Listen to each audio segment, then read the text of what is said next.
Okay guys, magluluto tayo ng nilagang baboy. Ito yung mga kailangan natin. Simple lang ito. Baboy, ingredient, paminta, patatas, sibuyas, leeks, repolyo, Chinese cabbage, asin, at bechin. Yan lang ang kakailanganin natin. Nalagyan ko na pala ito ng asin. Pakukuluin natin yung baboy pero lalagyan na natin yung sibuyas, tsaka kalahating leeks. Ito yung kalahating leeks muna. Pag kumulo na mamaya, ilalagay natin yung ibang mga ingredient. Tatas, then paminta. Lagay tayong paminta. Okay? Tapos, takpan natin. Yan. Takpan natin. Labawakan mo nga tong cellphone. Takpan natin. Okay. Nagwi-whistle na yung ating pressure cooker. Hayaan lang natin yan ng 8 to 10 minutes para mas malambot ang ating karne at mas masarap. Nilagay ko na nga pala yung mga ingredient kanina para lumambot na rin gaya ng patatas, yung sibuyas, yung kalahati ng leeks, yung paminta para manuot at sipsipin ng karne ng baboy at masarap. Andun na lahat. Okay. After 8 minutes to 10 minutes, babalikan natin ito. Okay, after 8 minutes ay in-off ko na yung ating yung stove and then pinalamig ko.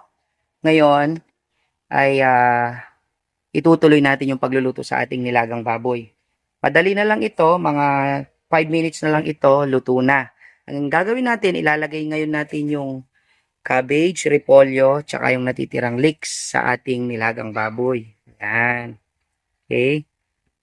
Tapos, ilagay ko na rin itong cabbage natin. Medyo mainit. Ito yung simpleng nilagang baboy. Okay. Tapos, lagyan natin ng konting bechin,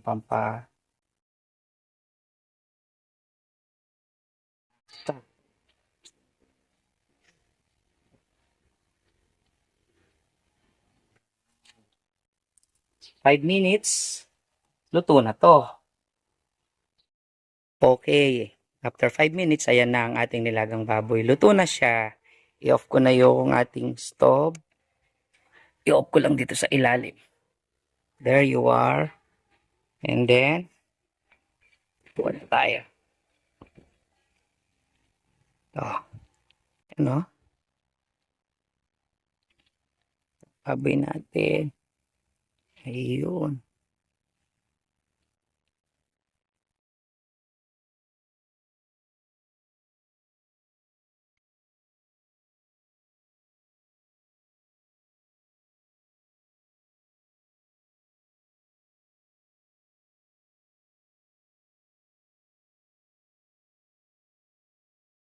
Na ang ating nilagang baboy.